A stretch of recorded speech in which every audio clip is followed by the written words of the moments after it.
ನೋಡಿ, ನಿಮಗೆ ಸೇರಿದ್ದು ನಿಮಗೇ ಸಿಗುತ್ತದೆ. ಭಗವಂತನು ನಿಮ್ಮ ಭಾಗ್ಯದಲ್ಲಿ ಬರೆದಿರುವುದನ್ನು ಯಾರೂ ಕಿತ್ತುಕೊಳ್ಳಲು ಸಾಧ್ಯವಿಲ್ಲ.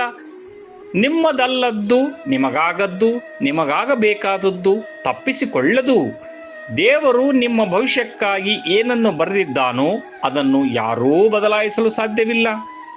ಅನಾವಶ್ಯಕವಾಗಿ ಭವಿಷ್ಯದ ಬಗ್ಗೆ ಚಿಂತಿಸಿ ನಿಮ್ಮ ಜೀವನವನ್ನು ನೀವೇ ಕಷ್ಟಪಟ್ಟುಕೊಳ್ಳಬೇಡಿ. ದೇವರ ಮೇಲೆ ನಂಬಿಕೆ ಇಡಿ, ಭಯವನ್ನು ಬಿಡಿ ಮತ್ತು ನಿಮ್ಮ ಕರ್ಮಗಳನ್ನು ಮಾಡುತ್ತಾ ಸಂತೋಷವಾಗಿರಿ.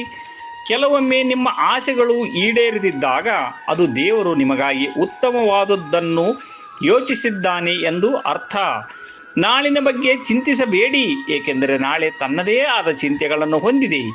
ಕಾರಣವಿಲ್ಲದೆ ಆತಂಕ ಪಡುವ ಬದಲು ಇಂದಿನ ಕರ್ಮವನ್ನು ಮಾಡಿ. ಕೃಷ್ಣನು ಹೇಳಿದಂತೆ ಫಲಿತಾಂಶದ ಆಸೆ ಇಲ್ಲದೆ ನಿಮ್ಮ